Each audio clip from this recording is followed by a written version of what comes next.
우리 교회가 119 전도운동, 한 성도가 한 영혼을 구원하자라는 그런 운동을 지금 5개월째 진행하고 있고 11월 추수감사주일에 그 영혼을 하나님께 열매를 올려드린다라는 목표를 삼고 힘차게 달려가고 있습니다.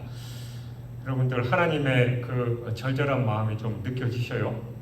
그 영혼을 향한 하나님의 마음, 그 마음으로 우리가 그들에게 복음을 증거하고 권면할 때 우리가 하는 것 같지만 결국은 성령께서 그 마음을 움직이셔서 열매 맺게 하실 줄 믿습니다. 응급의학에서는 이 골든타임이라는 개념이 있어요. 그래서 이 뇌졸중 환자가 쓰러졌을 때 이 뇌세포의 파괴를 막고 또 후유증을 최소화하기 위해서는 4시간 안에 처치를 해야 된다고 합니다. 그리고 심장이 멎은 심정지 환자에게는 4분 안에 심폐소생술을 통해서 어떤 조치를 해야만 생명에 지장 없이 회복될 수 있다라고 합니다. 그리고 화재 현장도 마찬가지죠. 최소한 5분 이내에 대형 화재가 발생했을 때 소방차나 또 인력들이 가서 진화하지 않으면 그 불길을 더 이상 막을 수 없는 그런 상황이 된다라고 합니다. 그래서 이 결정적인 시간, 그걸 바로 골든타임이라고 해요. 그러니까 이 시간 안에 구조가 시작되지 않으면 생존율은 급격하게 떨어지고 또 그렇기 때문에 119 구급대원들은 그 사이렌 소리를 키면서 그냥 모든 차들을 다 비켜라 하면서 화재 현장으로 달려가게 되는 것이죠. 그러니까 1분 1초를 다투는 그런 시간입니다. 그러니까 응급 상황 중에는 나중에 해도 돼 혹은 다음에라는 말 자체가 너무 늦다라는 걸 뜻하는 거고 곧 죽음이다라는 걸 뜻하는 겁니다. 이처럼 의료계든 또 화재 현장에든 골든타임이 있듯이 성경은 우리 영혼에게도 영혼 구원에도 골든타임이 있다라고 분명히 말씀하고 있습니다. 오늘 우리가 함께 나눌 말씀은 이 사도 바울이 고린도 교회를 향해서 그리고 119 전도운동을 펼치고 있는 우리 진주중앙교회 공동체를 향해서 지금이 영혼을 구원할 골든타임이다라고 선포하는 긴급 메시지입니다. 우리가 6월달부터 차근차근 진행해왔고 지난 한 달은 우리가 전도 대상자를 품고 진지하게 기도를 뜨겁게 하면서 초청을 준비했다면 이제 10월달 다음 달 초청의 달을 맞이해서 우리가 더 이상 머뭇거림 없이 왜 지금 행동해야 되고 왜 그들에게 복음을 지금 증거해야 되는지 오늘 이 말씀을 통해서 우리가 가슴에 새기고 또 그 영혼을 살려내는 우리 귀한 공동체가 되시길 주님의 이름으로 축원합니다. 많은 성도들이 전도를 생각할 때 아직은 때가 아닌 것 같다. 그냥 저 사람하고 관계가 조금 더 잘 형성된 다음에 그리고 더 완벽한 시기가 오면 그때 복음을 증거해야겠다라고 때를 미룰 때가 참 많습니다. 그러나 성경은 우리의 이러한 느긋한 생각이 얼마나 위험한 것인지를 2가지 이유를 들어서 경고하고 있습니다. 첫 번째, 추수할 밭이 이미 휘어졌다라고 말씀하고 있어요. 예수님께서 이 사마리아 여인과 대화하신 후에 제자들에게 이렇게 말씀하셨어요. 요한복음 4장 35절에 보면 너희는 넉 달이 지나야 추수할 때가 이르겠다 하지 아니하느냐. 그러나 나는 너희에게 이르노니 너희 눈을 들어 밭을 보라. 휘어져 추수하게 되었도다. 그러니까 제자들은 이 육신의 시간에 따라서 아직 추수할 때가 넉 달이나 남았다라고 생각했지만 예수님은 영적인 눈으로 밭을 보셨습니다. 예수님의 눈에는 사마리아 여인의 간증을 듣고 이 수많은 사람들이 예수님께로 몰려오는 모습, 그러니까 이미 하얗게 익어서 당장이라도 추수해야 할 영혼들의 그 밭이 보였던 것입니다. 여러분, 오늘 우리 눈에는 어떤 게 보이고 있습니까? 아직 넉 달이나 남았다라고 그렇게 생각하고 있지는 않으십니까? 영적인 눈을 떠야 됩니다. 영적인 눈을 떠서 우리 주변을 보십시오. 안정된 직장, 좋은 차 끌고 다니면서 여행 다니고 평안하게 특별한 어려움 없이 살아가고 있는 우리의 전도 대상자들, 우리의 가족들, 친지들, 이웃들 보면서 그래, 아직은 멀었어. 조금 더 힘든 상황이 되면 아니면 지금 좀 바쁜 거 지나면 그때 복음을 증거해야지. 아직 때가 남았으니까 우리가 그렇게 생각하고 있지 않냐라는 거예요. 근데 그들이 그렇게 행복해 보이고 평안해 보이고 아무 일 없어 보이지만 그들의 내면에는 진정한 삶의 의미를 찾지 못하고 고통 속에서 신음하고 있으며 죄의 문제로 신음하고 있고 절망 속에서 그 구원의 손길을 애타게 기다리는 휘어져 추수하게 된 영혼들이 많다라는 겁니다. 그들이 내쉬는 깊은 한숨이 바로 우리 119 전도자들이 들어야 할 영적인 사이렌 소리입니다. 밭은 이미 추수할 준비가 됐어요. 문제는 추수할 일꾼인 우리가 계속해서 때를 미루고 있다는 겁니다. 그리고 두 번째, 우리에게는 내일이 없다라고 성경은 말합니다. 우리가 전도를 또 미루는 또 다른 이유는 우리에게나 전도 대상자에게도 아직 시간이 있으니까라고 그렇게 생각하는 막연한 착각 때문입니다. 근데 야고보서 4장 14절은 우리의 생명이 무엇인지를 분명하게 말씀합니다. 내일 일을 너희가 알지 못하는도다. 너희 생명이 무엇이냐? 너희는 잠깐 보이다가 없어지는 안개니라. 여러분, 우리에게 내일은 약속되어 있지 않습니다. 내 생명도, 그리고 내가 사랑하는 가족, 친지, 이웃, 그리고 전도 대상자들의 생명도 한치 앞을 내다볼 수 없는 안개와도 같습니다. 다음에 라는 그 말은 사탄이 우리에게 속삭이는 가장 달콤하고도 치명적인 거짓말이에요. 야, 다음에 하면 되지. 지금 때가 아니잖아. 그러나 우리나 그 전도 대상자들에게나 다음은, 내일은 약속되고 보장된 일이 아니다라는 걸 우리는 명심해야 된다라고 성경은 분명히 경고하고 있습니다. 그러면 이렇게 영혼 구원이 시급한 일을 하면 우리는 그들에게 어떤 복음을 외쳐야 되느냐? 오늘 본문 2절이 우리가 선포해야 할 핵심적인 메시지를 말씀하고 있습니다. 사도 바울은 이사야 49장 8절의 말씀을 인용해서 이렇게 선포합니다. 이르시되 내가 은혜 베풀 때 너에게 듣고 구원의 날에 너를 도왔다 하셨으니 보라 지금은 은혜 받을 만한 때요 보라 지금은 구원의 날이로다. 그러니까 구약의 이사야 선지자는 이 장차 메시아를 통해서 하나님 나라의 놀라운 구원이 임할 그때 그 날이 올 것이다라고 예언을 했어요. 그러니까 구약의 성도들에게 그것은 어떻게 보면 아주 아득하게 먼 미래의 약속이었습니다. 근데 사도 바울은 그 예언의 말씀을 인용한 뒤에 보라 지금은 이라는 말을 두 번이나 강조하고 있습니다. 그러니까 헬라어 닌, 보라라는 이 단어는 바로 지금 이 순간이다라는 것을 의미해요. 그러니까 시간의 긴급성을 강조하는 가장 강력한 단어입니다. 그래서 바울은 그렇게 선포하는 거예요. 바울이 선포한 지금이라는 시간은 어떤 거냐? 첫 번째가 바로 은혜 받을 만한 때다라는 겁니다. 여기서 때를 의미하는 카이로스는 단순히 흘러가는 시간, 그러니까 우리가 뭐 24시간 이렇게 계산하듯이 크로노스의 시간이 아니라 하나님의 특별한 목적과 기회가 담긴 결정적인 때를 의미합니다. 그러니까 죄로 인해 닫혔던 하늘문이 예수 그리스도의 십자가의 피로 활짝 열리고 하나님의 용서의 자비가 폭포수처럼 쏟아지는 바로 그 특별한 시간이라는 뜻이에요. 지금은 하나님의 은혜를 받기에 가장 좋은 때입니다. 우리 교회가 올해로 101년의 역사가 흘러가고 있잖아요. 근데 뭐 그동안의 역사들 가운데 우리가 전도도 하고 많은 영혼들이 우리 교회를 통해서 구원을 받았지만 우리가 특별히 2025년 6월달부터 11월달까지 거의 이 6개월 동안 집중해서 전도를 하고 또 진주와 서부 경남 지역이 10월 26일 그 날을 잡아서 또 이 지역에 성령의 새바람 불게 하소서라고 모든 목사님들과 또 장로님들 성도들이 기도하는 이때가 바로 하나님의 시간, 카이로스의 시간이다라는 겁니다. 요 하나님의 특별한 시간에 바로 이때가 은혜 받을 만한 때다라고 바울이 강조하고 있는 거예요. 그 두 번째는 구원의 날이다라고 외치고 있지요. 지금은 하나님께서 인류를 죄와 사망에서 구원하시는 긴급 구조 작전이 한창 진행 중인 바로 그날이다라고 선포합니다. 그러니까 영적인 119 구조대원인 우리가 가장 바쁘게 움직여야 할 현장이 바로 지금이다라는 거예요. 그러므로 우리가 10월의 이 초청의 달에 VIP들에게 전해야 할 메시지는 뭐 언제 시간 나면 우리 교회 같이 갑시다라가 아니에요. 그런 미지근한, 미적지근한 권유가 아니다라는 말입니다. 우리는 외쳐야 됩니다. 바로 오늘 지금 당장 하나님을 향한 당신을 향한 하나님의 은혜의 문이 활짝 열려 있습니다.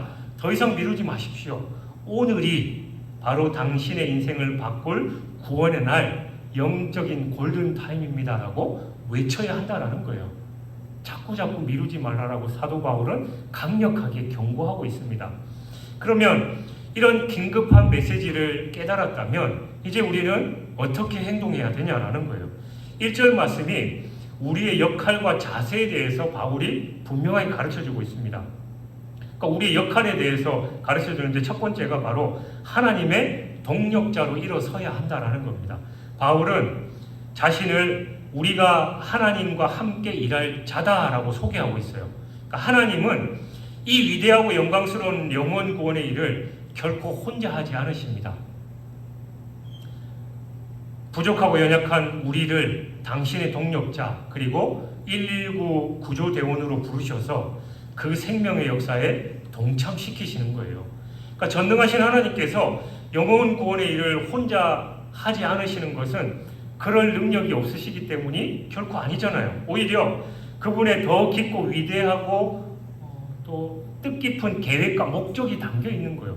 사실 여러분들 아이들 키워보시면 아시지만 애들이 뭐 3살, 4살 때 뭔가 부모님 도와주려고 막 애쓰잖아요. 그래서 뭐 하려고 하면 내가 할게 하면서 막 옆에서 끼어들고 하는데 그거 옆에서 지가 하면 여러분에게 도움이 돼요? 괜히 그냥 뭐 하다가 흘리고 일만 만들고 막 그러잖아요. 근데 그걸 맡기는 이유가 뭡니까? 그 마음이 바로 하나님의 마음이에요.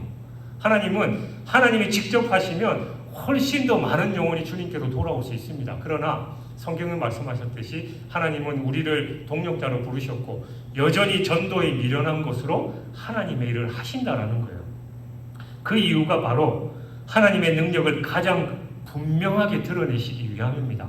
하나님의 능력은 강력한 도구를 통해서 나타날 때보다 지극히 연약하고 부족한 도구를 통해서 나타날 때 가장 역설적이고 그리고 가장 분명하게 나타납니다.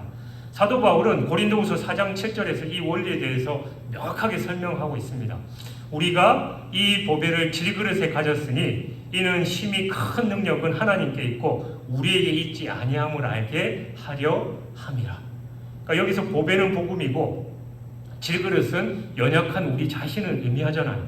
만약 천사와 같은 완벽하고 강한 존재가 복음을 전해서 모든 사람이 믿게 된다면 사람들은 그 천사의 능력과 화려함에 감탄할 겁니다. 그러나 말주변도 없고 상처도 많고 두려움에 떠는 평범한 내 이웃이 전하는 그 복음을 듣고 한 영혼이 변화될 때 모든 사람은 그 능력이 그 사람에게서가 아니라 하나님께서 나오는 것이다라는 걸 분명히 알게 되기 때문이에요.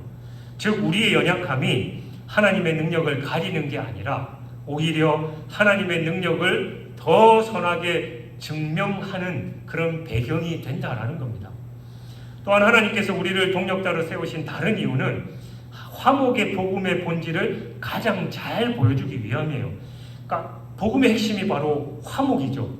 죄로 인해서 하나님과의 관계가 단절됐던 우리를 예수 그리스도의 십자가를 통해서 그 관계를 회복시킨 화목 제물 되신 예수님, 그 예수님을 증거하는 게 복음의 핵심입니다. 바로 그 화목을 직접 목격하고 경험한 사람이 바로 우리잖아요. 그래서 하나님께서 우리를 사용하는 거예요.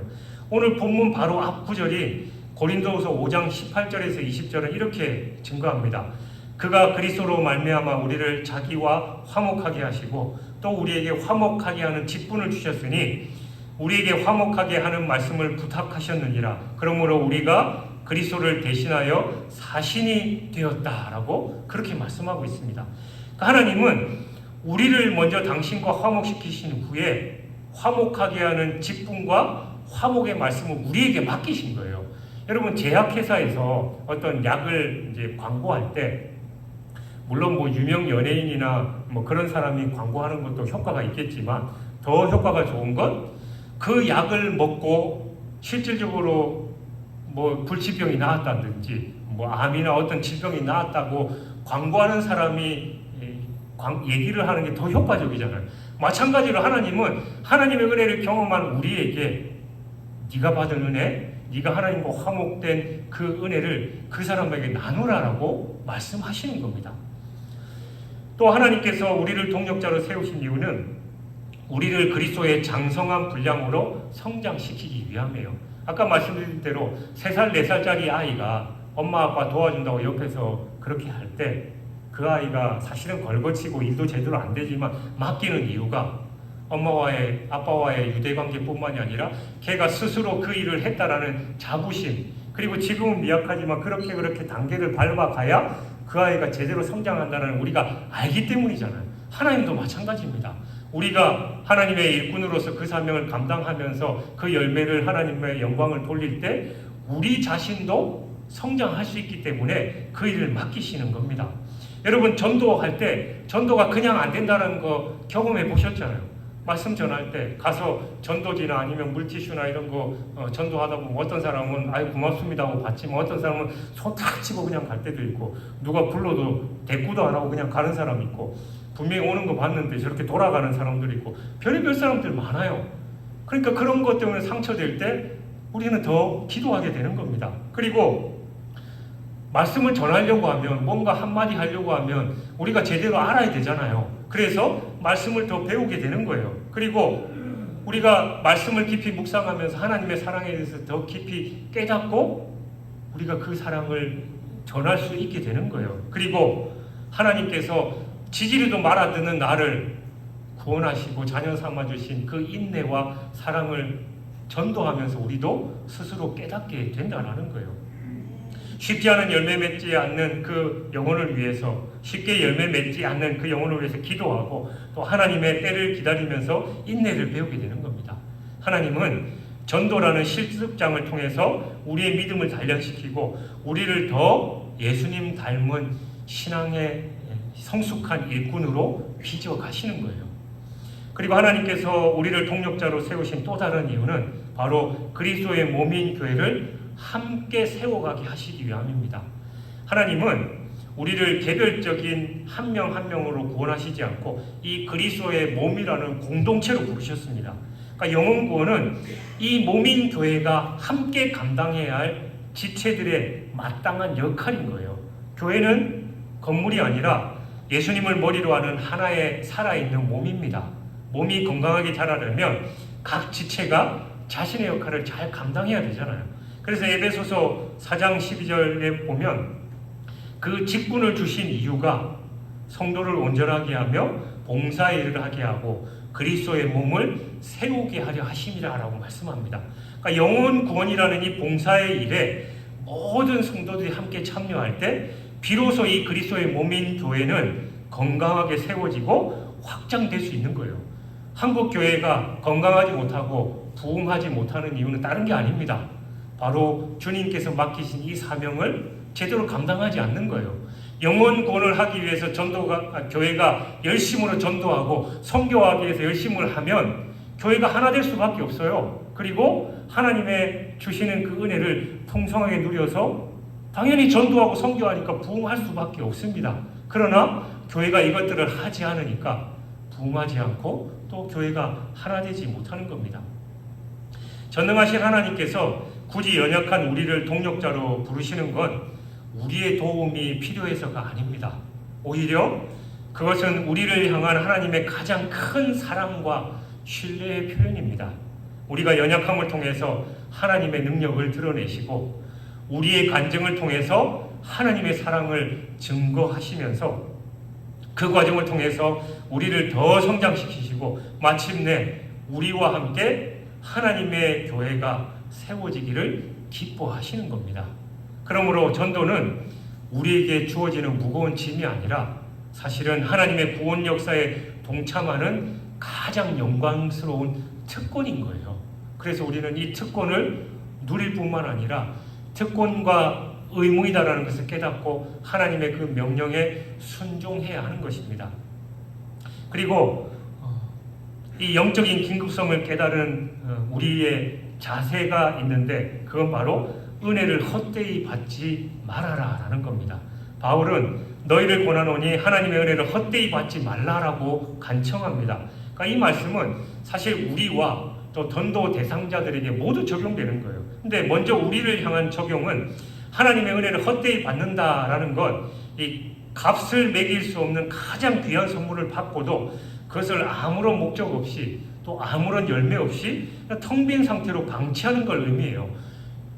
여러분 수억 원짜리 슈퍼카를 사서 차고에다가 그냥 주차장에다 가만히 세워놓으면 그게 무슨 의미가 있어요? 타야죠. 타고 폼 잡으면서 뭐 뚜껑도 열고 이러면서 달려야 그 차에 가치가 있는 것처럼 하나님의 그 놀라운 은혜와 복을 받은 우리가 그 복을 받았음에도 불구하고 그냥 그대로 방치해 둔다면 그건 아무 의미가 없다라는 겁니다. 그래서 은혜를 헛되이 받지 말라라고 말씀하는 겁니다.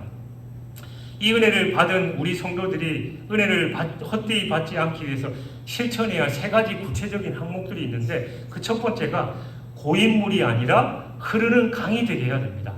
그러니까 은혜는 정적인 소유물이 아니라 동적인 생명력이에요. 강물이 흘러갈 때 생명을 전파하듯이 은혜는 우리를 통해서 다른 사람에게로 흘러가야 되는 겁니다. 만약에 은혜가 나에게 멈춘다면 그것은 생명력을 잃고 고인물이 되고 마는 겁니다. 이번 한 주간 의도적으로 은혜의 통로가 되는 삶을 연습해 보시기 바랍니다. 전도 대상자가 주변 사람들이 힘들어할 때 따뜻한 커피 한 잔을 건네는 물질의 은혜, 그리고 그가 하소연을 할 때 얼마든지 그의 하소연을 들어주는 시간의 은혜, 그리고 그의 장점을 칭찬해주고 격려하는 언어의 은혜를 흘러 보내십시오. 이처럼 은혜를 나누는 구체적인 행동이야말로 은혜를 헛되이 받지 않는 가장 확실한 방법입니다. 그리고 두 번째는 장식품이 아닌 작동하는 엔진이 돼야 하는 겁니다. 그러니까 구원의 은혜는 단순히 나는 구원받았다라고 이 명패처럼 벽에 걸어두는 그런 장식품이 아니에요. 그건 우리의 삶을 거룩하게 변화시키는 강력한 엔진입니다. 그러니까 은혜를 헛되이 받지 않는 것, 이 엔진의 시동을 걸지 않고 내 힘으로만 살아가려는 것과 같은 거예요. 여러분, 우리가 은혜를 받았을 때 내가 뭔가 열심히 신앙생활하고 말씀도 읽고 기도도 하고 또 교회 봉사도 열심히 하려고 할 때 그게 잘 되던가요? 안 되잖아요. 여러분 스스로가 너무 잘 알잖아요. 그래서 우리는 늘 기도의 자리에서 성령의 도우심을 구해야 되는 겁니다. 하나님, 제가 연약하고 부족한 거 아시잖아요. 또 말 함부로 하고 또 맨날 시간 약속 어기고 남들에게 따뜻한 말보다는 그냥 톡톡 쏘는 말 하는 거 제 성질 하나님 아시잖아요. 그래서 이런 것들 다 지키시고 돌봐주시고 제 입술에 재갈을 물려주십시오라고 기도할 때 성령께서 우리의 삶을 주관하신다라는 겁니다. 그리고 우리가 연약해서 끊지 못하는 습관들 많잖아요. 용서하지 못하는 마음, 혈기 부리는 마음, 또 음란하고 또 정욕의 그런 것들, 그 모든 것을 기도하는 거예요. 그러니까 내 힘으로는 할 수 없으니까 능력을 더해 주십시오라고 기도하는 겁니다. 디도서 2장 12절 말씀처럼 은혜는 우리를 경건하지 않은 것과 이 세상 정욕을 다 버리고 신중함과 의로움과 경건함으로 살도록 훈련시키는 능력인 겁니다. 그 은혜를 날마다 구해야 하는 거예요. 그리고 세 번째로 면죄부가 아닌 사명선언서로 여겨야 됩니다.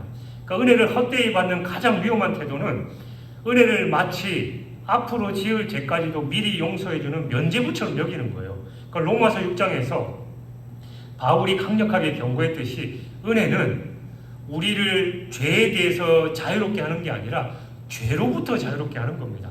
그러니까 구원받은 나를 내 인생의 종착점이 아니라 새로운 출발점으로 생각하는 거예요. 나는 이제 은혜 받고 구원받았으니까 끝! 이제 나는 아무 문제 없어가 아니라 그건 이제 시작인 겁니다. 은혜를 받았으니까 하나님의 뜻대로 살고 하나님의 사명을 감당하는 삶을 살아가야 하는 거예요.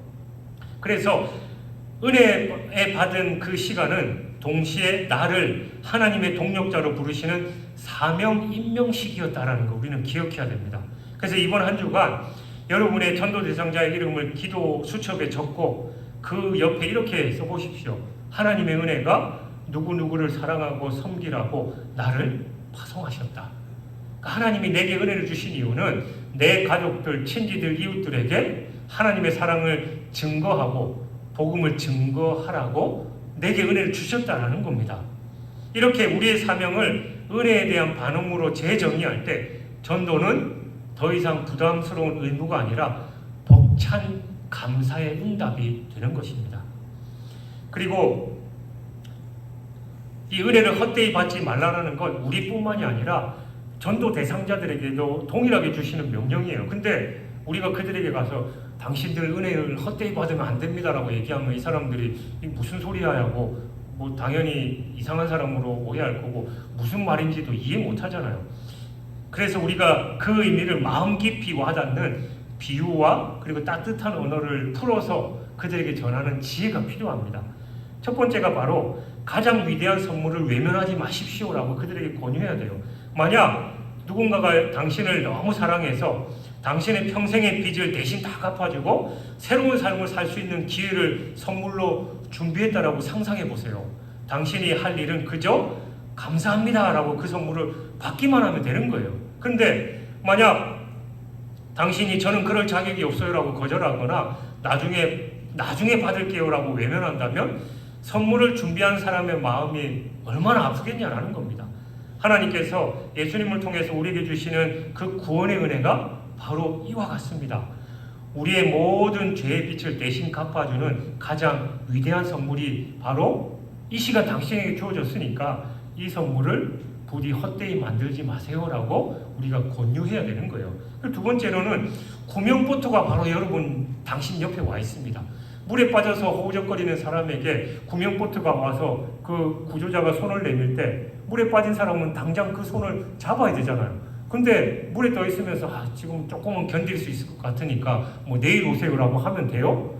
당장 물 꼴깍꼴깍 숨 넘어가는데, 그래서 지금 하나님의 구원의 보트가 지금 옆에 와 있는데 당신이 지금 당장 잡지 않으면 죽는다라고 우리에게 그런 얘기를 해줘야 되는 거예요.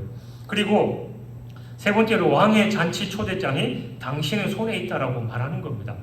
만왕의 왕께서 당신 한 사람을 위해서 성대한 잔치를 준비하시고 친히 초대장을 보내셨습니다.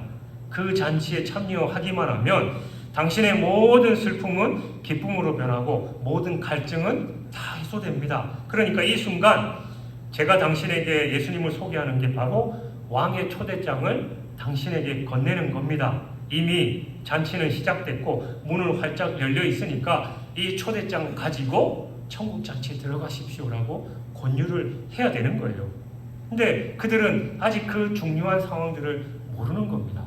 제가 그 어떤 짧은 영상을 봤는데 하고 있는 드라마인 것 같아요. 제가 그 드라마 제목도 기억 안 나고 그 짧은 영상을 봤는데 어떤 그 여성이 이제 돈 많은 재벌의 일일 경호원으로 이제 취업을 하기 위해서 원서를 넣었나 봐요. 근데 이제 하다가 보니까 그 전과가 있어서 그 불합격입니다라는 그 연락을 받고 나가가지고 막 그 기둥에다가 걸어가다가 이 구두 뒷굽이 또 부러졌나 봐요. 그러니까 그 구두를 벗어가지고 막 그 기둥에다 치면서 막 이제 분풀이를 하는 거죠. 되는 일이 없으면은 이렇다고 이런 것까지 나는 속속이냐고 막 했는데 그 장면을 그 비서하고 그 부자가 CCTV로 보고 있었던 거예요. 소리까지 다 들렸나 봐요. 그러면서 이제 그 사람의 이제 뒷조사를 비서에게 시키는 겁니다. 알고 보니까 그 중학교 3학년 때 그 생리대 하나를 훔쳐가지고 전과자가 된 거예요. 그러면서 이제 그런 거 보면서 이제 그 부자가 그 비서한테 물어보죠. 도대체 그 정도 하나 절도했다고 징역을 살고 전과자가 될 수가 있냐라고 물어보니까 그 비서가 하는 말이 일반 소시민들한테는 충분히 가능한 일입니다.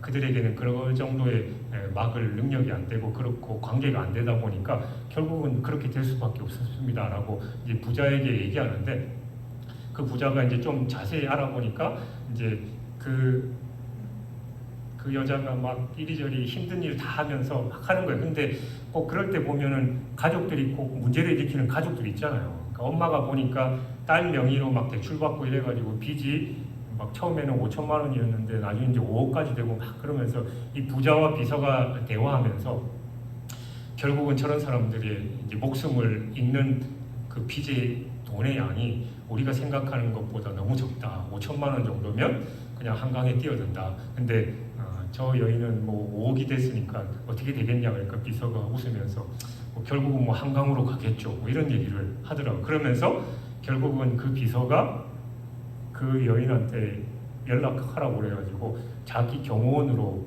이제 고용을 해요. 근데 이제 뭐 제가 뭐 자세한 내용은 모르지만 저렇게 가진 거 없고 또 막 힘들고 이 소위 이제 삶에서 도끼를 품고 사는 사람들에게는 약점이 많다. 그러니까 나한테 함부로 못하고 내가 시키는 거 다 할 수 있으니까 저 사람 채용하라라고 그런 얘기를 한 겁니다. 그러니까 그 여인도 뭐 제가 그 드라마를 전후를 다 보지 않고 그 영상만 짧게 봤지만 뭐 자세한 내용은 모릅니다만 그 여인이 나중에 그 경호원에 당연히 갈 거 아니에요. 왜냐하면 자기는 지금 당장 그 빚을 갚아야 되는 제대로 된 직장이 필요하니까.